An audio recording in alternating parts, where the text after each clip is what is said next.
One thing that I will mention is that I absolutely hate this setup here, and by this setup I mean my room setup because the lighting is awful. But today we are talking about All Elite Wrestling, which has been a cornerstone, and All Elite Wrestling is having their first pay-per-view since they have been televised, which happened in the beginning of October. So they've had about 5 episodes maybe of AEW, maybe a little bit more, and Full Gear is tomorrow, and I am genuinely extremely excited for Full Gear. I think it's going to be a great show, and I'm going to talk about maybe some previews and predictions as we head into that. You have quite a few matches on here that are interesting, some that not so much interesting. AEW has not been perfect. They've been good, but they haven't been perfect. The women have been massively underwhelming, and I don't know, for whatever reason, the commentary has just not really fell in sync with me. JR just feels a step too slow, if that makes any sense.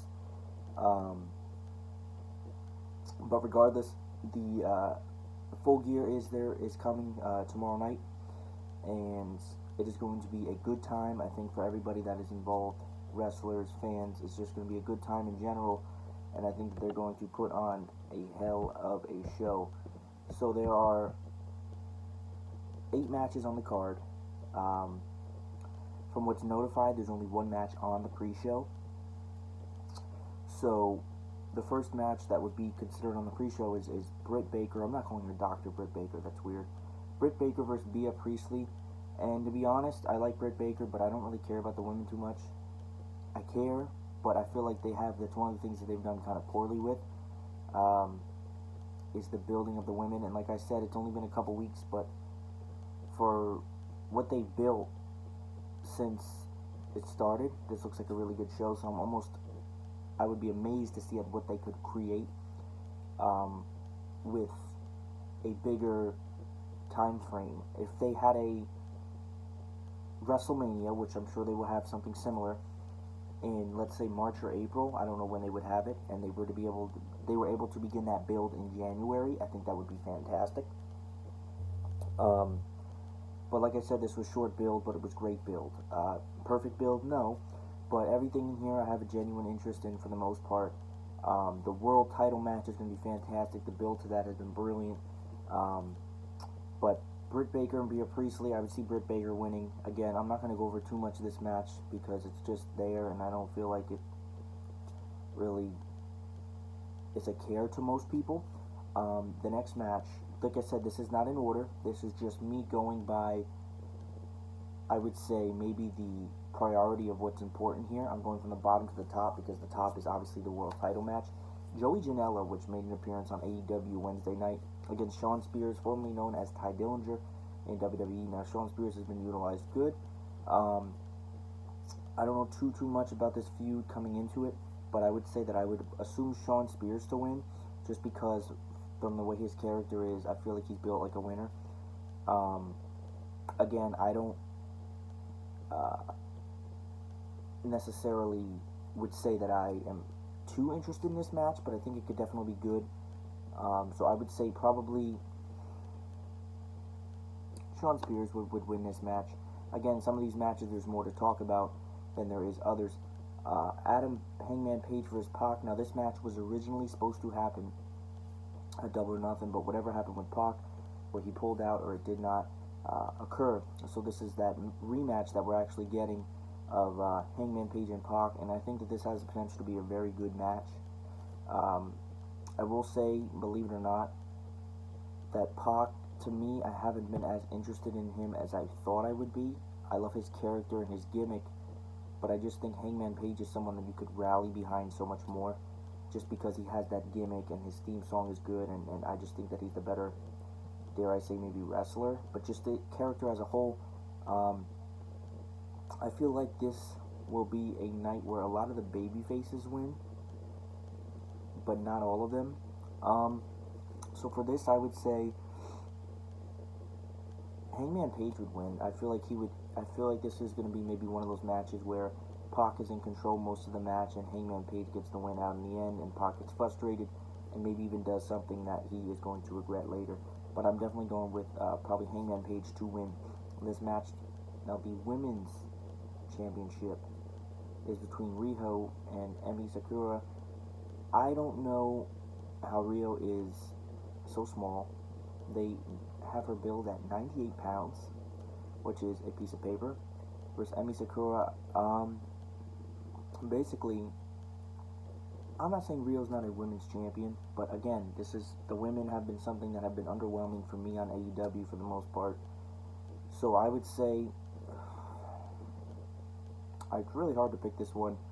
I would say maybe Rio retains, just because she's one of those people where it's every match that she goes into, it's like there's no way she could win this. She's so small, she's so tiny, and just for whatever reason, she has generated my interest to an extent, not extremely, but to an extent. So I would say for her to retain. And now this match was originally supposed to be, the next match is for the tag team titles, was supposed to be the SCU versus the Lucha Bros. However, the Private Party made their way into this match. What happened was, on Wednesday at AEW, they had a match for the bronze medal and a chance to be inserted. Was Private Party versus Dark Order, and Private Party was able to win this match. So now we have SCU versus the Lucha Bros versus Private Party in a three-way tag team match for the tag team titles, and I think this match is going to be potential for a show stealer. There is also another tag team match on this as well. As you saw in that tournament, you saw the Young Bucks getting eliminated early, which was a shock. I believe the Private Party beat them in the first round. The way I'm looking at it is, I really thought the Lucha Bros should have won that in tournament. But SCU did. They're over. People like them. Private Party's there also, but I would say that the winner of this would, I don't think it would necessarily make sense to take SCU's title so soon, but I wouldn't be surprised. I'm going to go out of the box, and I'm going to say the Lucha Bros win this match and they win the tag team titles. Again, opinion doesn't mean I'm right. But this match can legitimately go either way. All three tag teams are believable to win this match. And the Young Bucks, who are arguably the most popular tag team in the world, is going to take on Santana and Ortiz, who is another good tag team. I think the Young Bucks, who have been feuding with Santana and Ortiz, have been taking a beating from Santana and Ortiz. I think the Young Bucks are due for an AEW win, and I'm going to say that the Young Bucks do beat Santana and Ortiz in this matchup because they are due for the win and they need it more. There could be some screwery, but the Inner Circle, if you believe that the Inner Circle is not going to get involved at Full Gear, I don't know what to tell you, because there's no faction that exists for no reason. You're going to tell me that the Inner Circle is not going to get involved, and that's going to bring me to one of my matches later on. Young Bucks will win this match. I don't know exactly how, but they will win this match. Assuming that this could potentially be the co-main event, which probably wouldn't be, because you don't want to put two really good matches back-to-back because the crowd gets exhausted. Jon Moxley versus Kenny Omega in an unsanctioned lights-out match. What they mean by lights out is they don't figuratively mean the lights are actually out. I'm assuming they mean something similar to Last Man Standing, where the opponent will be ruled knocked out. So, for starters, this match definitely favors Jon Moxley. However, Kenny Omega is the better performer.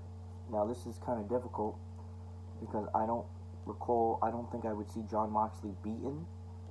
It's hard to see him lose in a unsanctioned match just because how believable his character has been and how fantastic he has been under the Jon Moxley character.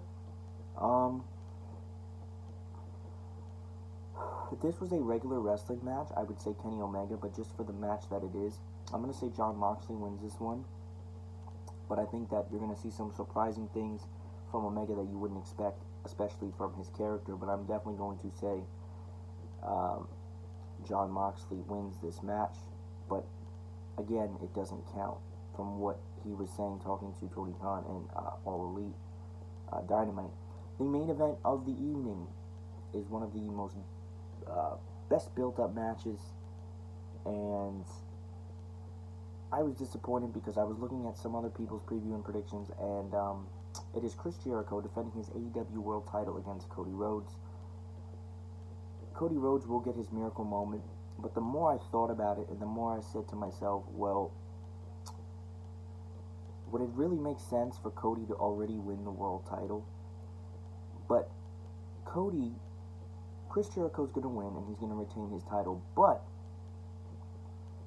Cody is not going to be pinned clean. This is not going to be a Jericho finisher, Jericho pins and retains. The Inner Circle will probably get involved in this match somehow. There's a potential that Cody Rhodes wins the world title. I think that a lot of people said that that would be premature and there would be no sense into Chris Jericho losing the title so soon. But it is possible. But I have a feeling that Jake Hager is going to get involved in this match. Whether the referee gets knocked down or something happens, and assist Chris Jericho, and it's either A, going to be a disqualification, which means that Cody Rhodes in theory would win the match, but Chris Jericho would retain the title, or the referee will not even see it, Chris Jericho will get his move and pin him cleanly. And the third option, which I don't see happening, would be the Inner Circle assists Chris Jericho, it's a DQ, or he wins, and they choose to restart the match, and Cody then wins the title. But I don't think that's going to happen. I think that Inner Circle is going to get involved in this match, and I would say that it's not going to end in disqualification, but Chris Jericho is going to retain by some screwery and some fuckery. Usually I'll get more in depth with these, but like I said, I have to get more involved with the characters and more involved with the show, but I have been following since day one. But this is your AEW Full Gear preview and predictions. I can't wait. It's going to be on advertised. It should be a great show. Thank you, everybody, for watching.